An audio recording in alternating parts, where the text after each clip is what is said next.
Bueno, buenas tardes a todos y a todas. Bienvenidos a una nueva sesión de Club de Lecturas, la número 335 y segunda del bloque de Filosofía Contemporánea 2025, con una sesión muy especial titulada Poshumanismo para principiantes, con el libro de referencia Lo poshumano de la filósofa italiana Rosy Braidotti y, como siempre, Nazarena Galantini, que es nuestra licenciada en filosofía como moderadora y conectada desde Buenos Aires. Antes de pasarte la palabra, Nati, pues hacemos una breve intro. Cada uno de nosotros dice su nombre y desde dónde se conecta, empezando por Miguel Ángel.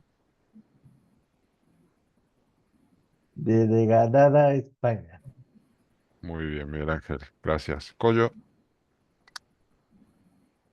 Sí, hola, soy Coyo y hoy me estoy conectando desde la sorprendente ciudad de Varsovia.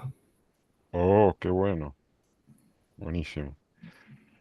Cecilia Curaja, ¿Qué tal? Buenas tardes desde Madrid.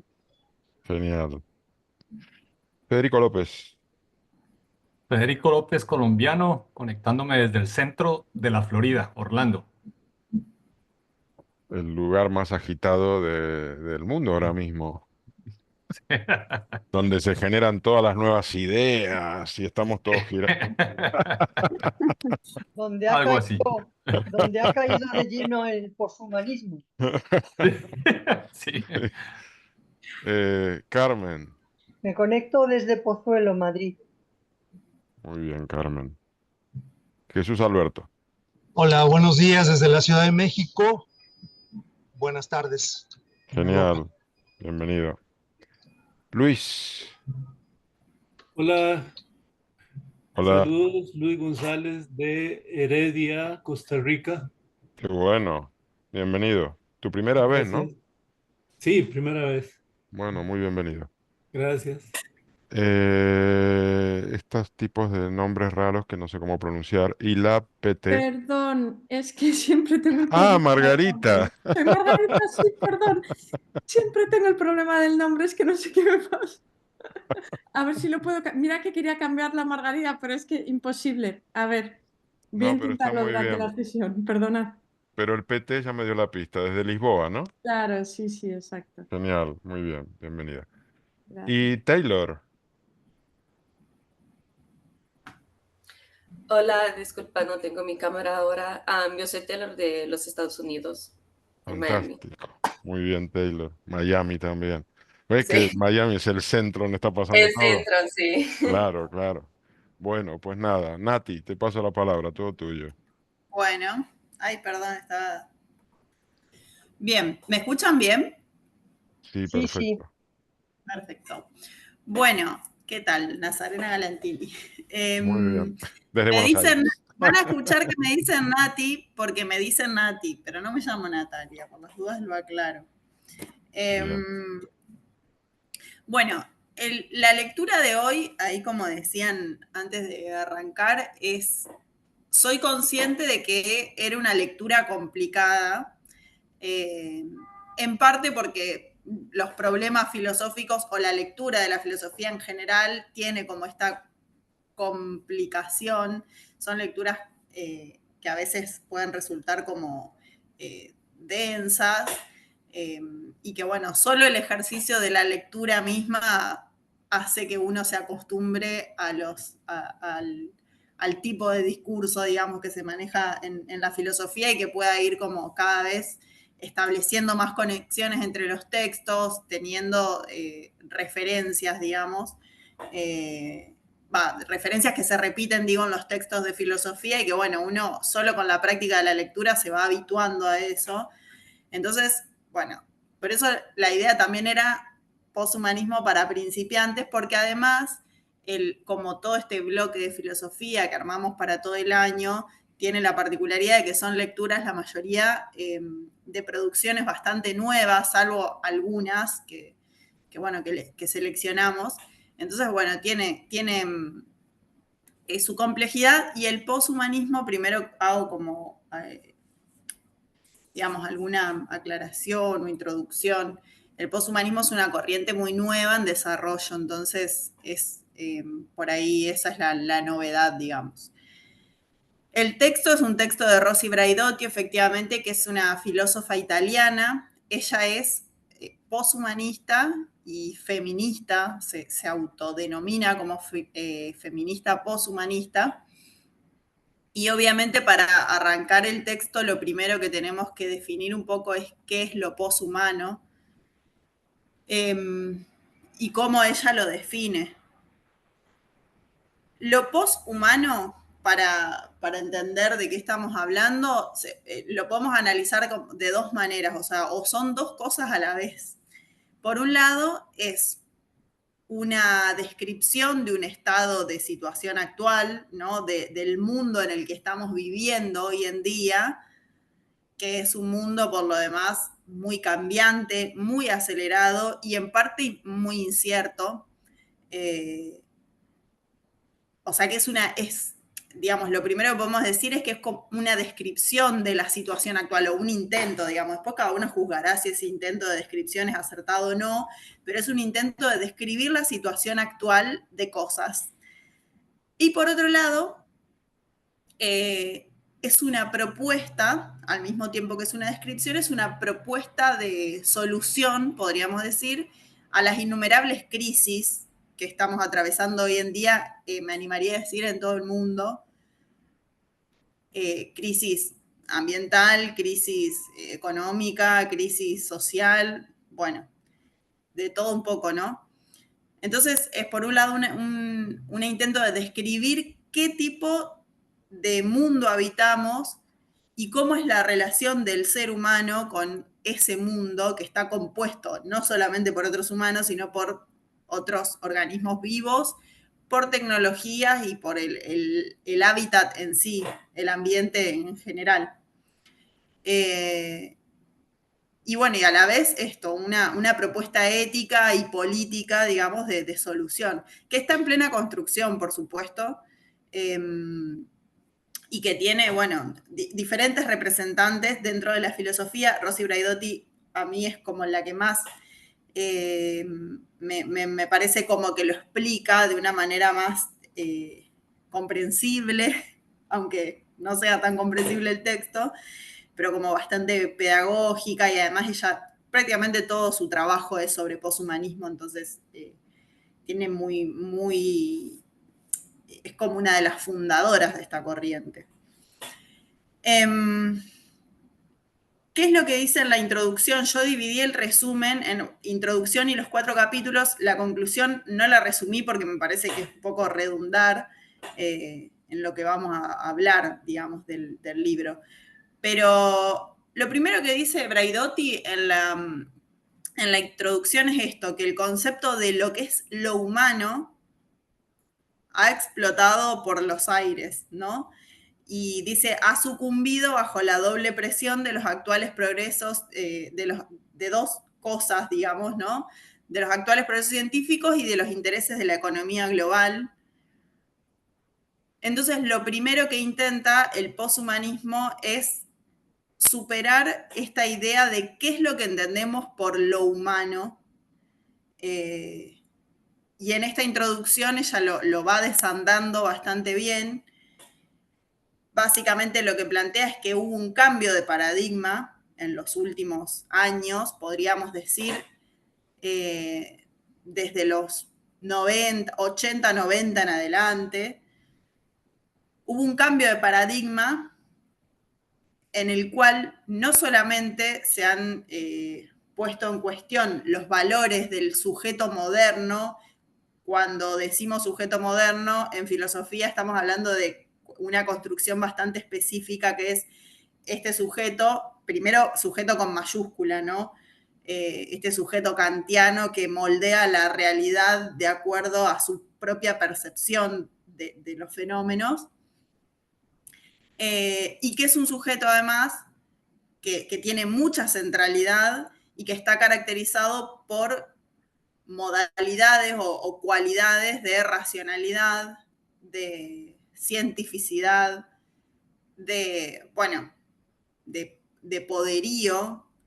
El sujeto moderno, esta construcción cartesiana, ¿no? Que llega como la cúspide, Kant, es un sujeto que está caracterizado por alguna de estas cualidades, es objetivo, tiene una visión objetiva de la realidad, además es un sujeto que siempre supone un progreso incesante a partir de las ciencias y demás, y del desarrollo económico. Y es un sujeto que ya entra en crisis a mediados de, bueno, en realidad en el siglo XIX también, pero sobre todo y con muchísimo peso a mediados del siglo XX con lo que es el posmodernismo. Este sujeto entra en crisis porque, bueno, se le ven los hilos por todos lados de que es un sujeto en realidad, lejos de ser universal, es un sujeto bastante localizado en el continente europeo, podríamos decir, o en el norte global, porque tiene todas las características de un sujeto masculino, blanco, bueno, del norte y demás. Lejos de ser un sujeto universal, es una construcción bastante provinciana de lo que es ser un sujeto humano, ¿no?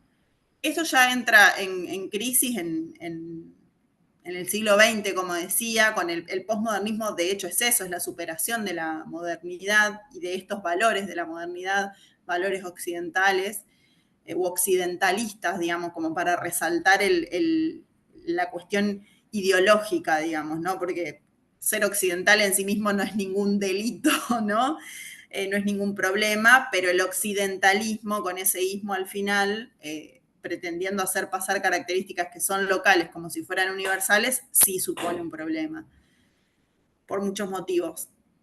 El poshumanismo, y lo que explica Braidotti en la introducción, es justamente que, además de ese sujeto moderno, lo que ahora se pone en cuestión, a partir de este cambio de paradigma que está caracterizado por algunas cosas que ya vamos a conversar, lo que se pone en cuestión es además la centralidad de lo humano. Es decir, correr es necesario, dice ella, correr, y se da en los hechos, digamos, ¿no? Se corre la centralidad de lo que se supone que es lo humano, también en mayúsculas, intentando bajo lo humano caracterizar a toda la especie, digamos.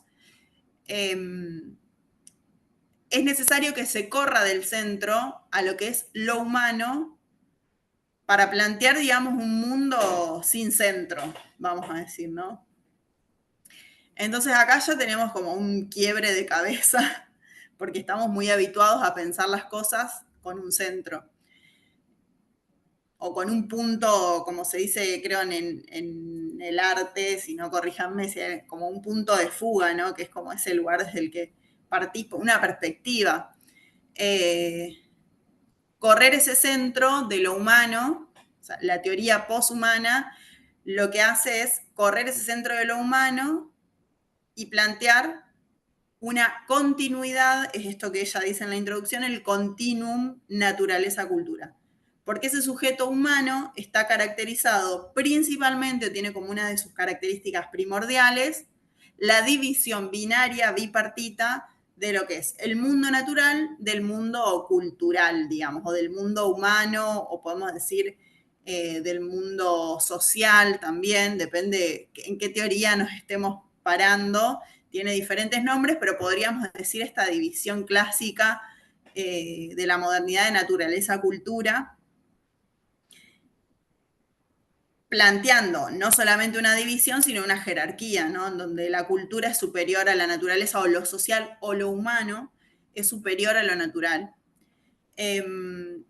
Por lo tanto, el ser humano se vale de esa naturaleza para satisfacer sus múltiples necesidades, que bueno, que no siempre son amigables con el entorno, ¿no? De hecho, es uno de los problemas que nos trajo hasta acá, para Braidotti, esa división bipartita. Entonces, lo primero que ella plantea acá es que este cambio de paradigma supone que empecemos a pensar de manera poshumana. Quiere decir que empecemos a pensar en términos de una continuidad entre naturaleza y cultura. Continuum, naturaleza-cultura. Ese sería como el título de esto, ¿no? Continuum, naturaleza-cultura. no hay, esto también lo aclaro porque sé que es un texto difícil y que por ahí hay un montón de palabras que uno tiene que, bueno, como buscar, a ver qué significa. La superación de lo humano, es decir, lo poshumano, tiene que ver con descentrar al sujeto humano para plantear que hay una especie, como diríamos, de red, esta continuidad entre la naturaleza y la cultura, en donde convivimos tanto humanos como otras especies, como las máquinas, el ambiente en general, o sea, el medio ambiente en general, y que ninguno tiene superioridad jerárquica sobre otro. Y eso no está dado solamente por una cuestión de, bueno, cómo lo piensan los teóricos, sino porque en los hechos, por lo menos esto es lo que sostiene Braidotti, en los hechos, eso ya se ve, porque comenzamos a avanzar en reconocer, por ejemplo, derechos de un montón de otras especies, en relacionarnos de manera casi, bueno, ahora con la inteligencia artificial ni hablar, ¿no? Pero codo a codo con otras inteligencias, con otras tecnologías. Entonces, también la inteligencia artificial pone en debate qué es lo humano, porque son racionalidades no humanas. Entonces, bueno, eso sería descentrar a lo humano. Otro tema es el concepto que ella plantea de post-antropoceno, o sea, el antropoceno. O sea, el poshumanismo y el posantropoceno refieren a lo mismo, al mismo estado de situación, pero no son lo mismo. El poshumanismo es esta idea de descentrar lo humano y el post-antropocentrismo es esta idea de que la especie humana no tenga prioridad. O sea, el poshumanismo es como la idea del sujeto humano, de lo que es ser un humano. Y el posantropocentrismo es esta idea de no solo la especie humana importa, digamos, ¿no? O sea, son dos conceptos muy parecidos que a veces se pueden llegar a confundir, pero son diferentes. Uno tiene que ver con descentrar el antropos y otro con descentrar a lo humano. Bueno, algunas preguntas. Usted me vas diciendo, si querés, Jorge, si más o menos cuándo viene la parte de las preguntas. Yo no me quiero pasar con el tiempo para que podamos charlar, pero digo algunas cosas y avanzamos con las preguntas. Sí, Ella dice, bueno, sí. no, perdón, no, que me parece bien, es decir, tienes un bloque de preguntas que se acerca, entiendo, ¿no? El de las preguntas 1. Ok. Ella dice que, bueno, su tesis es esta, ¿no? Que esta idea binaria está siendo sustituida actualmente por una teoría no dualista de la interacción entre la naturaleza y cultura, este continuum. ¿Cuál es o una de las cuestiones que nos podemos empezar a preguntar a partir de este descentramiento? Porque piensen que es muy difícil en términos subjetivos y objetivos, digamos, o por lo menos subjetivo en el sentido de pensarlo. ¿Cómo pensamos a partir de un no centro? Entonces es todo un trabajo que tenemos que hacer y que desandar de la filosofía, para los cuales las categorías de naturaleza y cultura, como las conocimos hasta ahora, ya no son suficientes.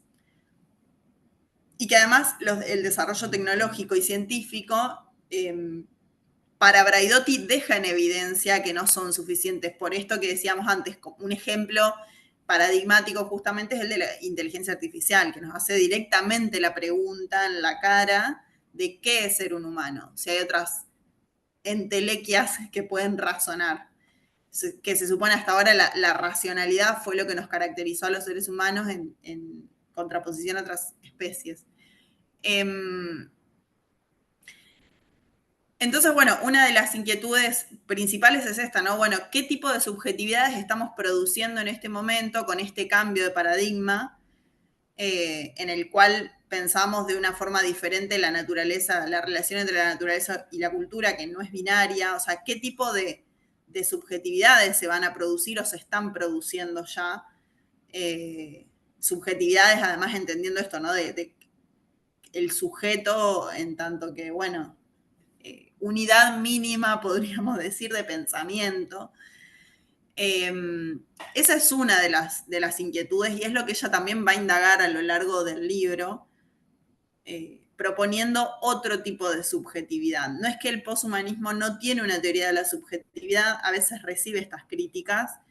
Bueno, repito, uno puede estar de acuerdo o no con lo que dice Braidotti, pero hay un intento de una nueva teoría de una subjetividad diferente.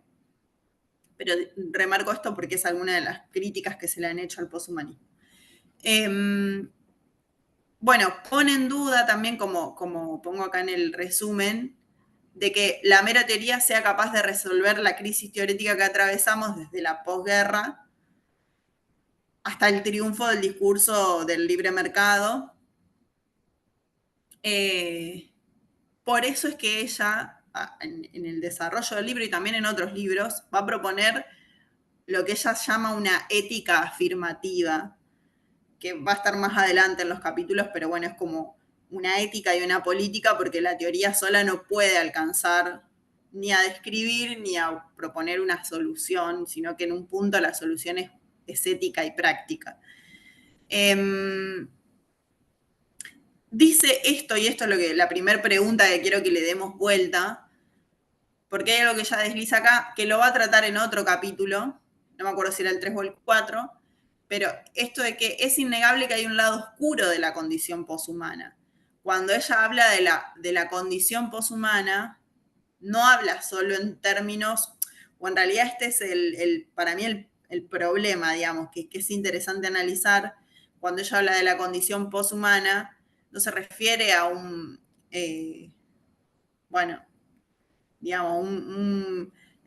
nos volvimos mejores, entonces ahora podemos pensar de manera poshumana, de manera descentrada, y podemos entender que hay un otro, sea tecnológico, sea digital o sea animal, que es como nosotros. No lo plantea en esos términos, si bien ella tiene como mucha fe o mucha... el poshumanismo es una corriente que ella defiende mucho, pero también plantea este lado oscuro. Si pensamos lo poshumano como una condición, más allá de los juicios de valor, como una condición actual, tiene su lado oscuro. Y va a decir, la teoría poshumana es un instrumento productivo en tanto capaz de sostener ese proceso de reconsideración de la unidad fundamental, referencia común de lo humano en esta época biogenética conocida como antropoceno, momento histórico en el que lo humano se ha convertido en una fuerza geológica en condiciones de influir en la vida de todo el planeta. ¿Qué es lo que quiere decir con esto? Que, además de esta idea de lo poshumano como fructífera, para entender este momento, también puede ser una referencia, digamos, si tenemos que descentrar a lo humano para comprender el mundo en el que estamos viviendo y además para plantear una ética afirmativa, para plantear el conocimiento también, la epistemología, la nociología desde un lugar mucho más, digamos, horizontal y amigable con el resto del mundo. Lo poshumano, o sea, tenemos el problema ¿no? De que cuál es nuestro centro de referencia. Y bueno, ella dice, entender esta condición poshumana y proponer una ética puede ser buscar algún centro de referencia, algo, digamos, porque tenemos este problema, ¿no? Si no todos entramos dentro de la categoría de lo humano, si hay que volar como por los aires esa categoría y descentrar a lo humano, entonces, ¿qué es lo que nos une? ¿Qué es lo que nos hace vivir en un mundo común si no tenemos centro de referencia? Ese es uno de los primeros temas del poshumanismo. Y el segundo tema, que tiene que ver justamente con las preguntas que yo planteo acá, es si lo poshumano produce nuevas formas de inhumanidad o de deshumanización. Para mí son como las dos preguntas más importantes para hacerle al poshumanismo en general. Si lo poshumano produce nuevas formas de deshumanización o de inhumanidad, ¿cuáles son esas formas? Y si podemos encontrar algún punto de referencia común. Pero bueno, lo dejo ahí, ahí sí abro como Genial. el Bueno, pues debate. hay varias manos levantadas. Coyo, luego Federico, luego Miguel Ángel. Sí, yo quería decir, bueno, primero gracias Nati estás explicando algo muy complejo en palabras sencillas. No sé si podemos entender el mundo de hoy fuera del humano como centro, ¿no es cierto? Creo que es la única explicación de entender lo que sucede hoy y por ahí también el resultado de lo que es hoy es el humano como centro. Y con respecto a la pregunta que vos estás haciendo del poshumanismo, si genera nuevas inhumanidades. Yo creo que, bueno, al final el poshumano es una categoría o una etiqueta. Yo creo que la búsqueda va a ser siempre un nuevo centro. Tal vez no sea un antropocentrismo, sino que tal vez el día de mañana lo poshumano refleje la naturaleza, pero la naturaleza como centro. Entonces ahí estaríamos en lo postnatural. No sé, digo, me parece que la búsqueda va a ser siempre un centro como eje, ¿no es cierto? Como organizar la vida social a través de ese centro. Y por otro lado, en esta dualidad, me gusta mucho esta dualidad que vos comentás de lo cultural y lo natural, porque parecería que lo natural abarca no solamente a lo humano, sino que también a los otros actores, ¿no es cierto? La ecología, los animales, pero que lo cultural es simplemente un factor humano, es propio de lo humano, no hay cultura en otros actores que no sean humanos. Entonces, me pregunto si es verdaderamente una dualidad que existe cuando estamos hablando de cosas distintas, porque si la cultura no engloba a la naturaleza, por ejemplo, o a la inteligencia artificial, si hay verdaderamente una dualidad con lo que es puramente natural. Bueno, eso, nada, gracias. Gracias, Pollo. Federico. Bueno, Nati, muchas gracias por el libro, excelente. Te digo Nati porque dijiste que te decían Nati, perdona. Pero bueno, primero creo que dijiste que ella es la autora que explica el concepto de poshumano de la forma más sencilla. Entonces, este libro me ha causado a mí mucho trabajo, entonces no me imagino los otros autores. Sí, estamos hablando de la persona acá que puede explicar el concepto. Y por supuesto, tú estás haciendo muy buen trabajo tratando de explicarnos porque es realmente una lectura bien difícil. Yo quisiera poner un poquito de contexto acá y más que comentarios, yo quiero hacer preguntas, porque yo sé que tú conoces, pues obviamente, este tema mucho mejor que yo y cuando leo esto me llegan es una buena cantidad de preguntas. Em, Cuando hablamos de Simmel, hablamos de dualismo, ¿cierto? Y acá estamos otra vez tocando el dualismo, pero yo siento que lo que estamos tocando acá es diferente, es un concepto diferente. Tal vez una explicación de eso sería bueno, porque tú estás hablando acá de lo cultural y de lo natural, pero cuando hablábamos de Simmel también hablábamos de que existe un dualismo y que nosotros vivimos en un dualismo, ¿cierto? Entonces, tal vez es eso lo que está tratando de matar el poshumanismo. La otra cosa que es bien interesante es, hay unas partes en donde se habla de la izquierda, de los movimientos de los 60, 70, 80, y como producto llega este poshumanismo. Y tal vez lo que hemos visto hace unos años atrás, toda esta cantidad de movimientos de izquierda que reclaman los derechos de las minorías, han sido producto de ese poshumanismo. Básicamente una reacción también al racionalismo. Pero hoy en el contexto, yo estaba pensando que si lo que está ocurriendo hoy en día con la extrema derecha en el mundo es una reacción al poshumanismo o es el poshumanismo en sí. No he podido captar porque cuando hablamos de deshumanización, la derecha, lo que está ocurriendo con la derecha extrema hoy en día es básicamente poshumanismo, de cierta manera. Pero me parece que lo que está surgiendo es ese contraataque al posthumanismo y estamos entrando en algo diferente que es el posthumanismo, es diferente al posthumanismo. Entonces, esto tal vez no lo puedes clarificar un poco. Y la otra cosa también que es bien interesante es el concepto nicheriano, en el concepto nicheriano donde el hombre como tal y su libertad y el hombre como superhombre también como centro de la historia también se pierde en esta discusión del poshumanismo. Tal vez un poquito de clarificación sobre eso. Y esas son mis preguntas. Y de nuevo, muchas gracias. Gracias, Federico. No sé si damos todas las palabras y luego tú comentas, Nati. Vale, Miguel Ángel. Y yo también te agradezco la pena por tu exposición. Bueno, yo creo que lo posmano está un poco confundido y caótico, porque hay cosas que yo entiendo de Marinotti, como cambiar el paradigma del ser humano, de acercar a la naturaleza, cambiar la política y nuestras metas sociales. Hay cosas que estoy de acuerdo, pero yo no puedo pasar por alto esa crítica al humanismo, porque de que no me puedo imaginar este mundo sin humanismo, porque si yo me acerco a la naturaleza, yo reconozco a las demás especies, lo estoy haciendo desde lo humano. Si yo hablo de cultura, lo hago desde lo humano, porque soy humano. No puedo ser un delfín.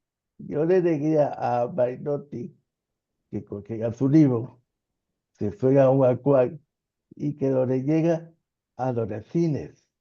A ver si los delfines le contesta y le critica positiva o negativamente sobre su libro, ¿no?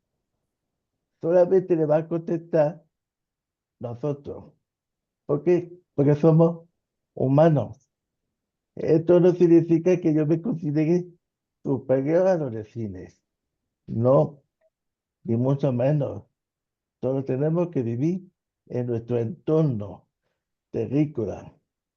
Pero los humanos es lo que pensamos y lo que vemos y lo que interpretamos, para bien o para mal. Mm, gracias, Miguel Ángel. Bueno, me doy la palabra. A ver, yo he leído el libro, me ha costado, pero bueno, me ha interesado también. La primera cosa que quería decir es que es un libro de 2013, que al ritmo que va el mundo, pues uno podría decir, se ha quedado un poco antiguo. No sé qué pensará hoy Braidotti de todo lo que transmite. Me ha transmitido un cierto optimismo tecnológico. Creo que ella tenía fe en ese momento que a través de la tecnología íbamos a poder conseguir cosas positivas. No sé si esa sigue siendo su posición hoy. Em, Creo que el poshumanismo, con un pie en darle lugar al resto de especies y al medio ambiente y a la ecología, y con otro pie darle lugar a las nuevas, tú decías, racionalidades, la inteligencia artificial, los transhumanos, no sé, esas dos, un pie en cada lado, me resulta casi imposible. Creo que a la larga esas son dos líneas totalmente divergentes, eh, y muy difícil de conciliar. Quizás Rossi Braidotti lo hacía en ese momento con una visión muy optimista, pero bueno, ahora me lo aclararás, por ahí no lo interpreté bien. Me parece como que reúne demasiadas cosas el poshumanismo y como tú dices, está en formación y se tendrá que depurar. Yo compro totalmente la idea del poshumano, porque comprende que forma parte de un medio ambiente y me gusta, por ejemplo, la hipótesis esta Gaia, de que el planeta es como un organismo y yo creo que por ahí ese lado puede haber todo un desarrollo que nos descentre, ¿no? Y que respetemos al resto de especies. Pero integrar allí también las nuevas inteligencias artificiales y eh, todas estas ideas del transhumanismo, que me parece peligrosísimas y horripilantes, pues lo veo peligroso. Es decir, eh, creo que alguien decía tú, Federico, que el poshumanismo podría ser considerado podría ser criticado ahora con el auge de las extremas derechas, sin duda. Ya te digo yo que es considerado woke, que porque todo lo que sea ecologismo, feminismo, es todo esta batalla cultural que están dando, está todo en la diana, nos están dando con todo. Y gran parte del poshumanismo tiene esa base. Eh, pero lo que me resulta peligroso es el flirteo con el transhumanismo. Entonces ahí ya me gustaría que luego nos digas tu opinión, Nati, si me estoy confundiendo o está ese ala también. En fin, hasta ahí. Vicky. Gracias, Jorge. Pues no yo por dónde empezar, es bastante complejo y voy a empezar por lo complejo, que es la teoría de la complejidad. Vino a acabar con los dualismos. Yo me acuerdo muy bien cuando estaba estudiando lingüística, se leían teóricos que estaban de acuerdo en que el lenguaje era innato y otros teóricos decían que era cultural y era raro el que estuviera de los dos lados, el que integrara las dos teorías. Entonces era como, había esa dualidad y así he notado yo que sucede o sucedía, venía sucediendo hasta antes de la teoría de la complejidad en todos los campos del conocimiento. Y la teoría de la complejidad me parece a mí que viene como a querer englobar todo lo que hay o todo lo que es el conocimiento que el hombre ha avanzado, y más otras cosas más. Por algo se dice que todo es mucho más que la suma de sus partes. Entonces yo creo que una cosa es la complejidad y la integración del conocimiento y las relaciones entre sus partes, y otra cosa es como meter todo en una misma bolsa. A mí, yo estoy muy de acuerdo con Jorge, o sea, yo estaría muy a favor del posthumanismo en el sentido que se plantea como que sea ahora algo horizontal. Si hay, la pregunta es si hay algo de deshumanización o de inhumanidad en lo posthumano, pues desde el punto de vista que no le gusta a Miguel, ¿no? Que el humano ya no sería el centro ni lo más importante, sino que habría otro tipo de relación, ¿no? Y a lo mejor no tendría por qué haber un centro, sino lo humano sería parte de lo que existe. Pero a mí me parece excesivo desde mi humilde punto de vista, porque sé que es una teoría filosófica y que abarca muchas áreas del conocimiento también. Mi humilde punto de vista es que no se puede meter naturaleza, hombre, inteligencias artificiales y algoritmos en una misma bolsa. Y además con una visión muy utópica en el sentido de que esto va a ser una convivencia armónica, ¿no? Ya hemos leído bastantes distopías acerca de lo que viene, entonces creo que habría que como pensarlo de una manera más compleja y menos simplista, como todo va a estar ya en una categoría de igualdad o al menos de convivencia sin una ventaja para la naturaleza. Por ejemplo, ¿cómo vamos a lograr que la naturaleza adquiera un lugar primordial después de todo lo que hemos destruido y cómo está basada nuestra economía? Entonces sí pienso que conlleva cierta parte de deshumanización o inhumanización, pero no tiene por qué ser malo. Pero sí creo que va a surgir o debería surgir un nuevo modelo teórico que defina mejor cómo van a ser esas relaciones entre las partes. Gracias. Gracias, Vicky. Carmen. Sí, yo muy brevemente me he planteado qué hace un grupo como este, que es un componente principalmente cultural en un mundo en el que estamos ahora mismo inmersos y preguntándonos qué es el poshumanismo. Es muy difícil, desde el contexto en el que estamos aquí en este grupo, pues salirnos de lo que es el egocentrismo del hombre desde pues, Vitruvio, o sea, lo que es luego el desarrollo de la ilustración, de lo que es el desarrollo después de los grandes pensadores y que ahora pues veamos que todo el mundo está manga por hombro. Yo estoy de acuerdo con lo que dice Jorge, creo que este libro hoy no se hubiera escrito, porque es que ya se sale de lo que se puede pensar como algo idílico, que es la armonía entre el ser humano, la naturaleza, el medio ambiente. Todo eso se ha venido abajo y está ahora mismo por los aires. Y no solamente eso, es que además muchísima gente ya está pensando que estos valores ya no tienen ningún sentido.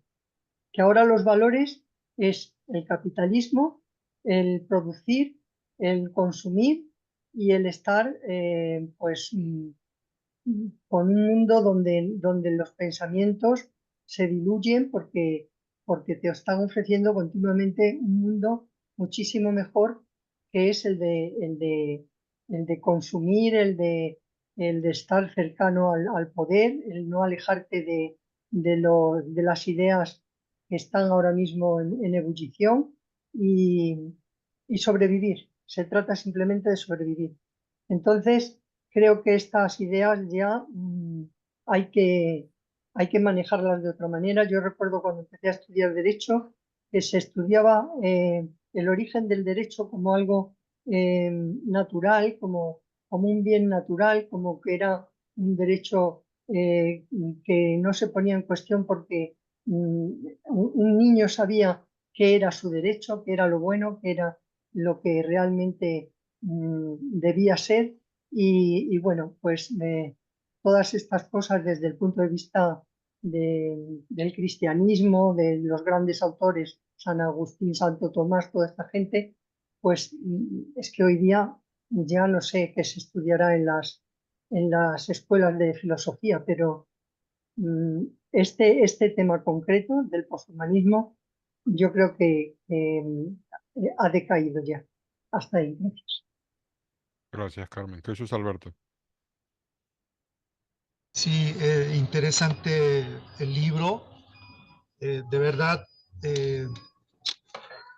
creo que es complejo de comprender por algunos conceptos que son nuevos, verdaderamente, como lo dices, Nazarena, que maneja esta autora. De hecho, está pues escrito pues, con una técnica muy académica y también al mismo tiempo es didáctico. Yo creo que, bueno, por lo menos a mí, para abordarlo, yo tuve que releer una y otra vez cada idea para tratar de lograr encontrar la esencia, pero desde luego es un libro súper interesante que tiene muchísimas aristas, ¿no? Que despierta muchísimas ideas novedosas, interesantes, de crítica al humanismo, de crítica a la modernidad. Yo pensaría, para contestar tu pregunta, Nazarena, y luego ya quizás soy más específico en cuanto a cómo visualizo el libro en su conjunto y, por ejemplo, alguno de los capítulos cuando se refiere a la necropolítica, que fue uno en los que me interesó más, pero donde me dejó así como un poco la sensación de que la autora se quedó un poco corta al final de ese capítulo. Pero yo diría, para responder tu pregunta con relación a si el posthumanismo es generador de deshumanización o de inhumanidad, yo lo vería más bien como la crítica al humanismo, ¿no? Como que el posthumanismo nos viene a decir, oye, el humanismo está en crisis, revisemos por qué lo está.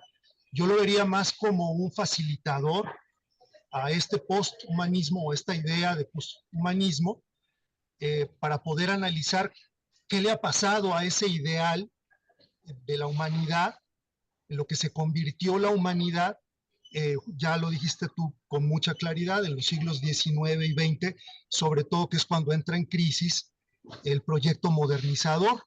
Yo creo que va muy, debería, o siento que va muy de la mano esta crítica posthumana a la posmodernidad. Y viene como de alguna manera como a echarle la mano, ¿no? El filósofo al economista, al político, y a decirles, oigan, estas dimensiones del ser humano, por una parte, pues se recurrió a hablar de humanidad, a diferencia de cultura, de naturaleza, hablar de esta separación entre naturaleza y cultura, pero con un fin meramente comparativo, como decía Foucault. Bueno, el ser humano es un grupo social al cual hay que estudiar, hay que analizar, dado que tenemos esa ventaja que no tiene los otros componentes de esta naturaleza. Pues somos, decía Sagan, somos somos materia que además tiene esa ventaja de pensar sobre sí misma y sobre el universo, ¿no? Además de ser un grupo social, en materia, digamos, estrictamente, estoy hablando de un método, ¿no? de comparativo, de análisis y de reflexión, en todos los sentidos, filosóficos, históricos. El ser humano es una historia, es un devenir y es un ideal. En el momento en el que el ser humano reconoce que tiene la capacidad de mirar hacia atrás y de mirar hacia el futuro también, pues se crea un devenir y se crea una expectativa de que ese ser humano puede de alguna manera conducir al mundo en el que habita, a su hábitat, y remediar cosas y hacer cosas que puedan servirle a él como conjunto, como grupo humano, ¿no?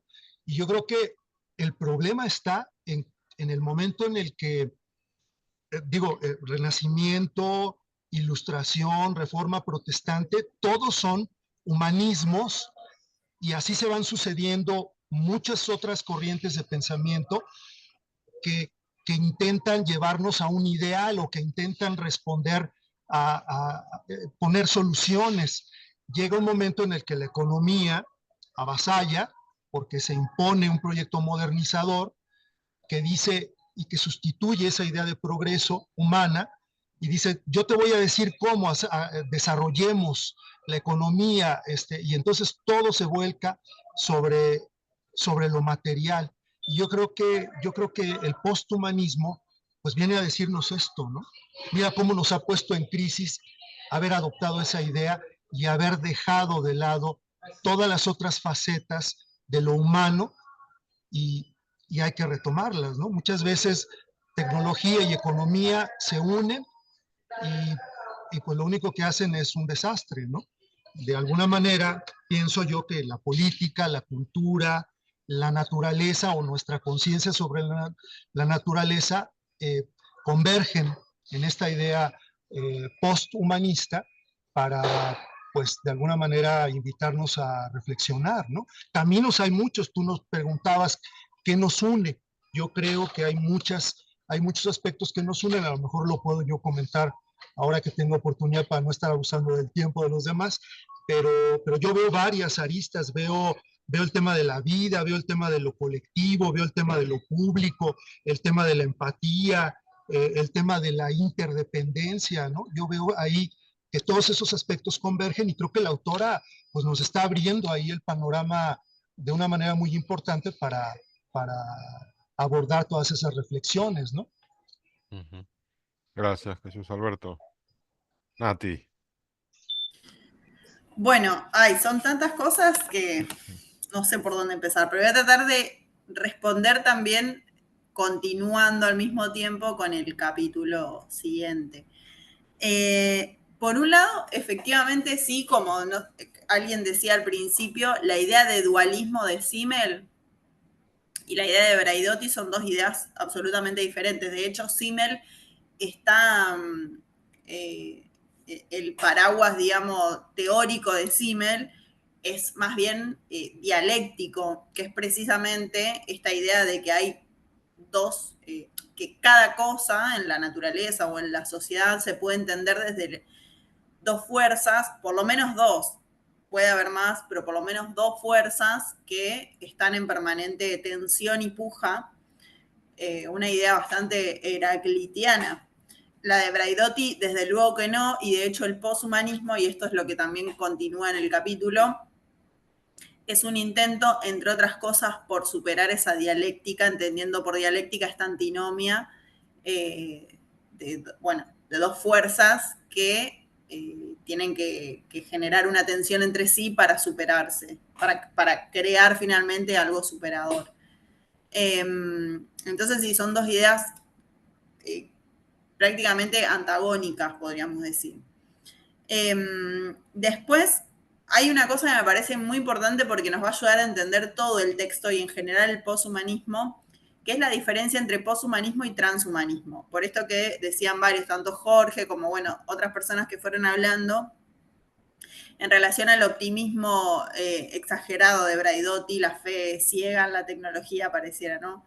No es tan así, yo creo que, bueno, y otra cosa que sí les digo es que ella, uno de los últimos libros que escribió se llama El conocimiento poshumano, es muy parecido, pero habla específicamente de la producción de conocimiento, es decir, la producción epistemológica en las ciencias sociales, y lo escribió hace 4 años aproximadamente, o sea que ella sigue pensando todo esto, digo, por si alguno tiene la inquietud, no sé, los filósofos a veces suelen dar como notas, entrevistas o escribir artículos donde por ahí se ve más puntillosamente lo que están pensando a partir de temas muy puntuales o análisis bien coyunturales, que eso desconozco, digamos, lo que ha dicho Braidotti últimamente, en el último año, pero sí en líneas generales ella sostiene esto que dice.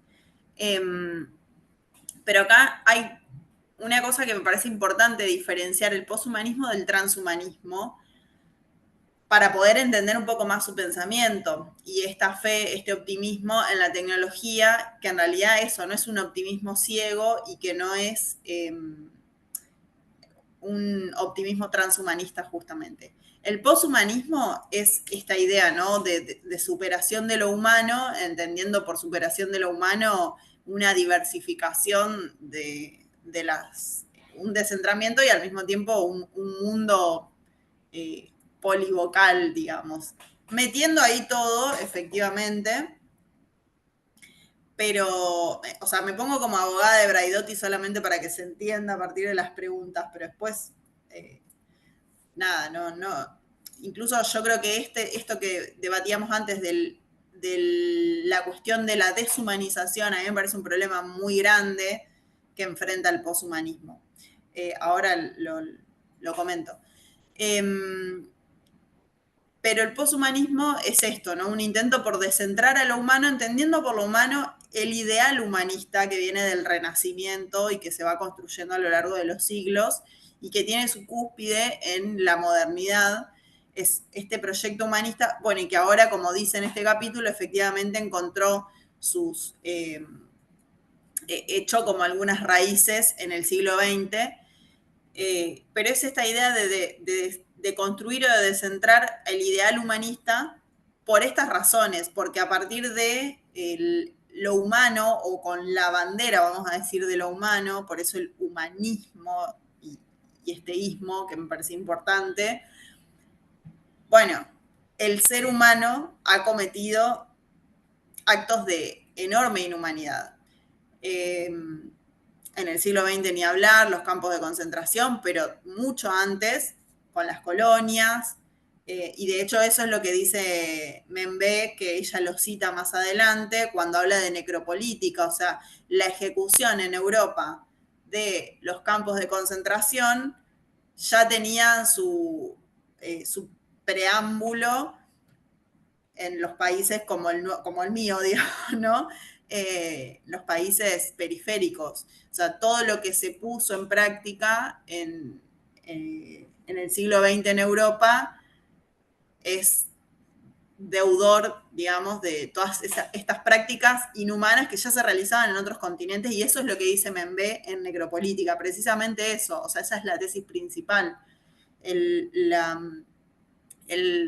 La idea de que hay un sujeto humano que no es un sujeto universal, sino es muy reducido, es occidental, es blanco, es europeo, y porta determinadas características atribuyéndose lo humano, ese sujeto humano es el que decide quién muere y quién vive, y genera esa deshumanización, porque, bueno, deja por fuera de lo humano, de la condición humana, a la mayoría de las personas habitantes del planeta, digamos, en términos cuantitativos incluso.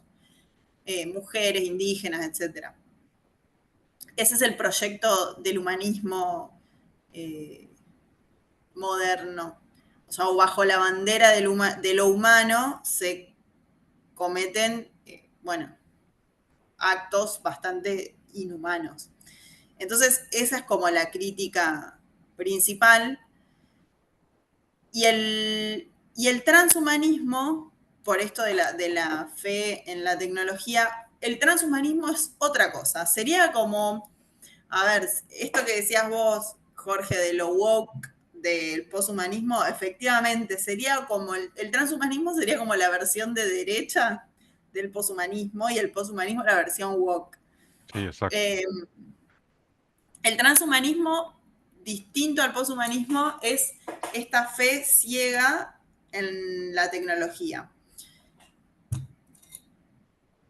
¿Qué quiero decir con esto? Hay algo que ya Nietzsche dice en Más allá del bien y del mal, que es el mejoramiento de la humanidad. Hay algunos que pretenden, Nietzsche cuando debate, también de paso respondo lo de Nietzsche cuando dice que hay como una clase o una casta, creo que dice, que ha tomado el poder en Occidente, que es el grupo de lo que él llama toda como la tradición judeocristiana, pero no solamente en cuestiones religiosas, sino, bueno, el clero, la nobleza, todo lo que en la Edad Media, digamos, gobernaba y que tiene en la modernidad como sus representantes por ahí más secularizados, pero que vienen de esa tradición. Él dice, es como, hay como una casta, lo voy a decir así como medio como me sale, que lo que piensa de la humanidad es que hay que mejorarla, que la humanidad es algo susceptible a ser mejorado, esta idea de mejoramiento. ¿Cómo es mejorada? Y bueno, puliéndole los bordes de brutalidad, de animalidad, de lo que hay en lo humano, lo que hay de más animal, instintivo, libre sería para Nietzsche, porque ¿no? Esta idea de que el ser humano tiene un aspecto animal y tiene un aspecto que lo relaciona de otra manera con lo erótico, con lo festivo. Es todo lo que teoriza Nietzsche. Bueno, eso es lo que se pretende pulir, lo que estos mejoradores de la humanidad intentan pulir, lo que tiene que ver con el cuerpo, lo que hace más a lo físico y demás. Esta misma idea de mejoramiento de la humanidad, si la trasladamos a los confines de hoy, es esta misma idea. La humanidad es algo que debe y puede ser mejorado. Si debe ser mejorado es porque se supone que es imperfecta, porque es como inacabada, y que la naturaleza o lo biológico es algo imperfecto y es algo que merece y que debe ser pulido. ¿Cómo se hace esto hoy en día? A través de la tecnología, a través de, bueno, los cyborgs son como la hipérbole de esto, pero ¿cómo se mejora la humanidad? ¿Cómo se mejora a la condición humana? Lo que tiene de imperfecto lo humano a través de la tecnología, de las intervenciones tecnológicas o biogenética. Bueno, Braidotti iba a decir, ¿no? El avance de la biogenética, la ciencia, nos pone ante estas cosas. Hay cada vez más mejoramientos de esa condición natural de lo humano a través de la tecnología. El transhumanismo es esta fe en ese mejoramiento, no solamente una fe ciega, o sea, una actitud de fe ciega ante las tecnologías, o sea, sin crítica, sino además una previa suposición de que lo humano es imperfecto. Y además, dije, bueno, fe ciegas, acrítica, su posición de que lo humano debe y tiene que ser, o sea, es imperfecto y tiene que ser mejorado, y al mismo tiempo, bueno, llega al paroxismo, digamos, con grupos y movimientos, por ejemplo, como los inmortalistas que existen, que son un grupo, no sé cuánta incidencia, digamos, debe ser un grupo bastante pequeño, pero en Estados Unidos los inmortalistas son como una especie de culto a la tecnología que tienen, yo lo leí el año pasado, ahora no lo tengo tan fresco, pero bueno, es como una especie de grupo que intenta o que piensa que las tecnologías nos van a llevar a tal grado de desarrollo que vamos a poder evitar lo único que es inevitable en este mundo, que es la muerte. Eso sería como el paroxismo, justamente, ¿no? Pero después hay un montón, o sea, el presidente argentino es bastante transhumanista, tiene un montón de declaraciones como esta idea de la fe ciega. Ayer en Argentina tuvimos un episodio bastante poshumano que después les contaré lo que pasó con las criptomonedas, pero digo, todas estas ideas de que la tecnología es finalmente nuestra salvación, una especie de culto a la tecnología, es transhumanista. Esta no es la visión de Braidotti. O sea, realmente suponer que la visión de Braidotti es esta sería errarle, digamos, al análisis, porque ella, si bien quizá en el 2013 la inteligencia artificial no estaba del todo desarrollada y demás, y uno podría pensar, bueno, ¿qué diría hoy de las inteligencias artificiales? Pero bueno, ella desde luego, una de las cosas que se encarga de señalar en este otro libro que les conté que se llama El conocimiento poshumano es esto, hacer la distinción entre transhumanismo y poshumanismo y decir por qué ella es humanista y no es transhumanista, y bueno, le dedica algunos párrafos al transhumanismo como a criticarlo.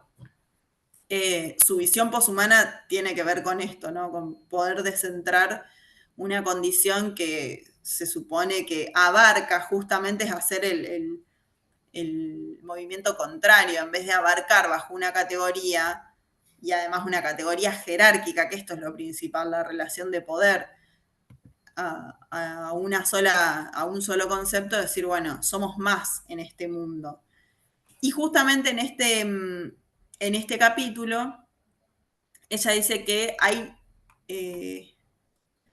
bueno, dice esta frase que a mí me gusta, que dice, Europa no es una ubicación geopolítica, sino es un atributo de la mente humana. O sea, esta idea de que somos europeos, somos occidentales, que ha recorrido tanto, digamos, en nuestro mundo, y que se han hecho tantas cosas bajo esa idea de bueno, Europa es el portavoz de lo humano. Justamente en este capítulo ella va a decir que hace como un repaso del antihumanismo, que fue una corriente del siglo XX. Suena fuerte decir antihumanismo, pero cuando el antihumanismo se refiere a esto, contra los ideales del humanismo del Renacimiento, digamos, y moderno. Hubo varios intentos en ese antihumanismo en el siglo XX de proponer otras alternativas. Una de ellas, por ejemplo, el marxismo, que dice que rechaza algunos aspectos de este humanismo europeo, porque, bueno, el marxismo propone una alternativa al humanismo europeo, como el humanismo de las clases dominantes, una alternativa a partir de un humanismo proletario, digamos. O sea, para proponer, bueno, si tenemos que hablar de los valores humanos, el proletariado encarna de alguna manera, el proletariado como el sujeto del marxismo, encarna esos valores de una manera más fehaciente o menos tergiversada y perversa que el humanismo de las clases dominantes europeas. Bueno, Simone de Beauvoir y Sartre también reconocen, dicen, el universalismo de la razón europea una forma de particularismo, o sea, no es universal, es particular. Estas son todas las críticas que se hacen del antihumanistas, digamos, de ese humanismo ya en el siglo XX.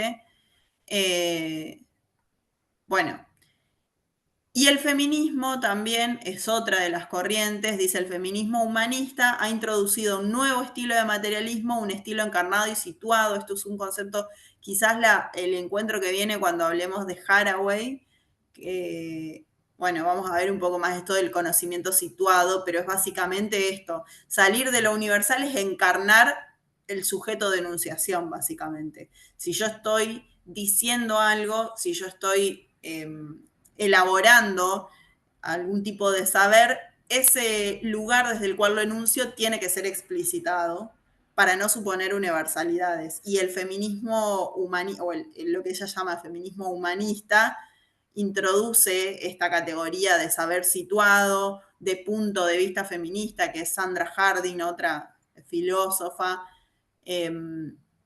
Entonces, bueno, se empieza como a desgranar este sujeto universal, o son todas críticas ya ocurridas en el siglo XX de este sujeto universal con la idea de situarlo un poco más.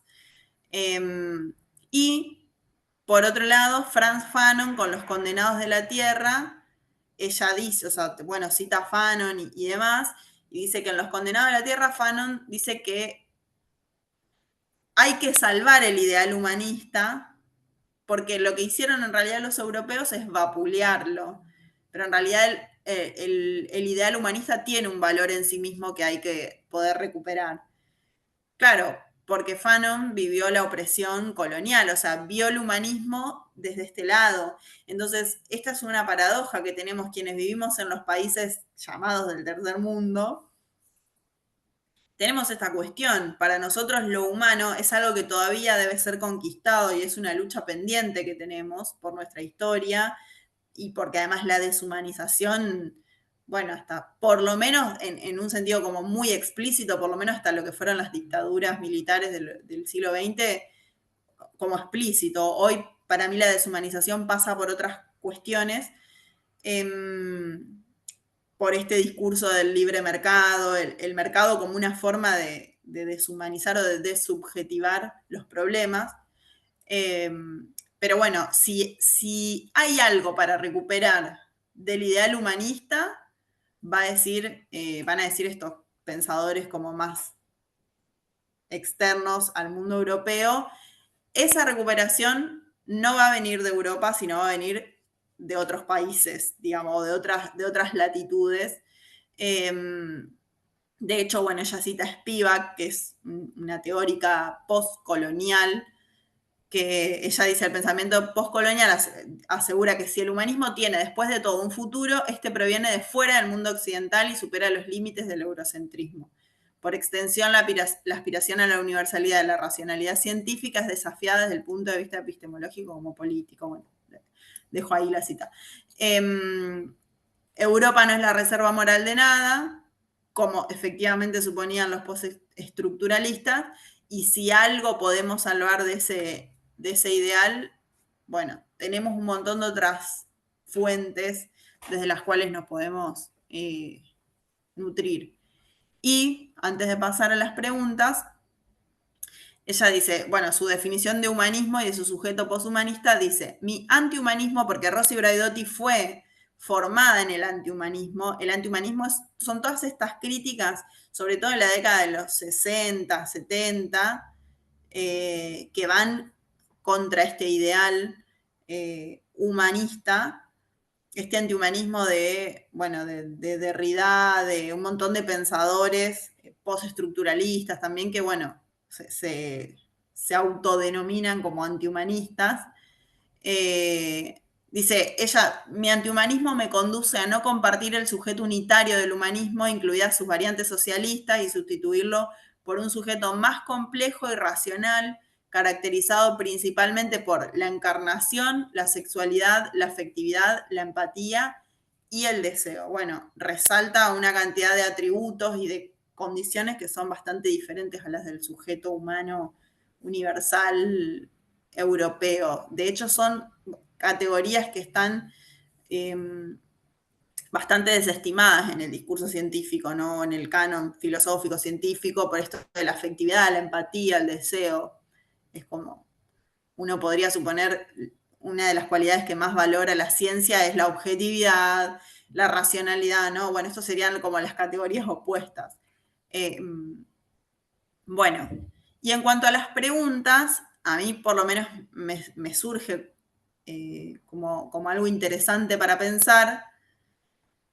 Si a los oprimidos por el imperialismo, si los oprimidos por el imperialismo, como dice Braidotti y como decía Fanon, bueno, como dicen un montón de pensadores en realidad, necesitan un ideal humanista o no. O sea, ¿cómo es esta discusión del humanismo, de la necesidad o no de un humanismo o un poshumanismo, de acuerdo a la ubicación geográfica y a la situación política?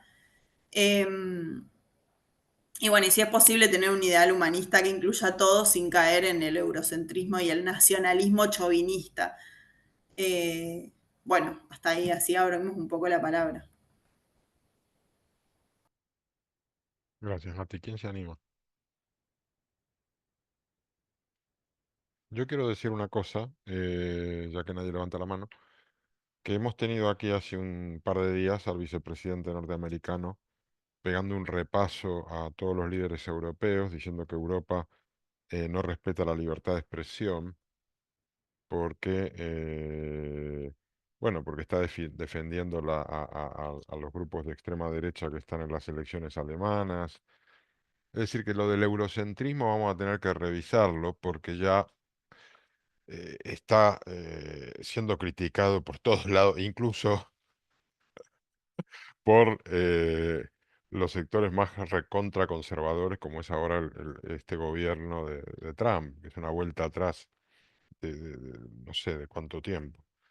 Entonces, bueno, lo digo porque hay una constante ataque al eurocentrismo, pero yo creo que avanzamos hacia una fase en la cual Europa está decayendo y el centro pasa a estar en poderes autoritarios, muy personalizados, y el mundo avanza hacia ese modelo, y dentro de poco vamos a leer aquí y vamos a debatir sobre un libro que lo anticipa esto de una manera increíble, que es Los Nuevos Leviatanes de John Gray, que es un libro del año pasado, que vamos a moderar con Vicky.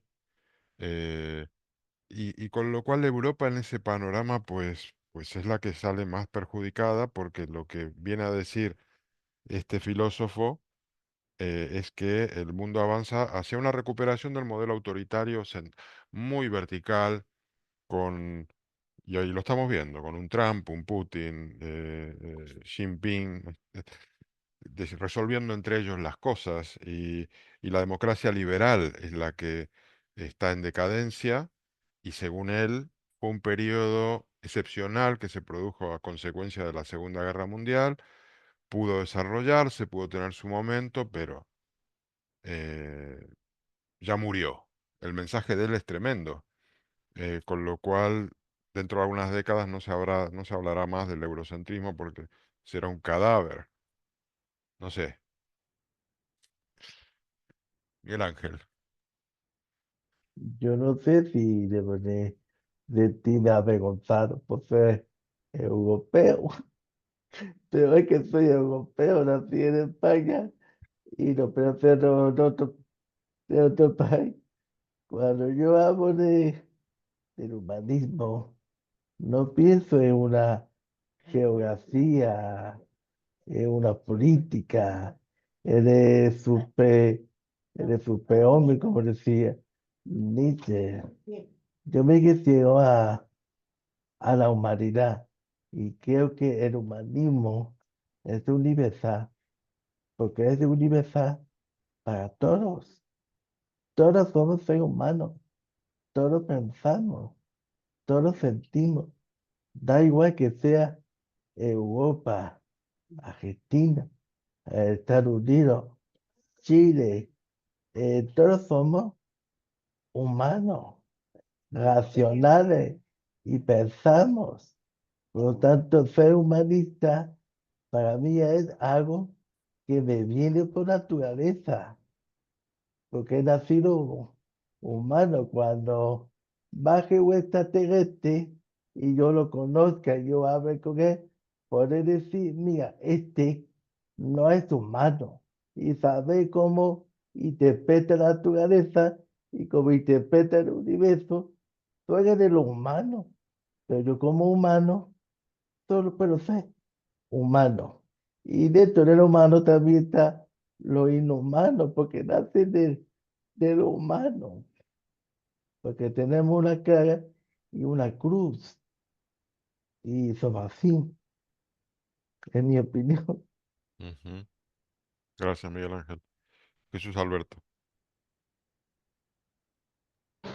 Si yo pensaría como Fanon, en la misma, siguiendo esas mismas ideas que él plantea eh, desde el sur global, eh, que sí sería necesario confrontar la deshumanización o la inhumanidad con una rehumanización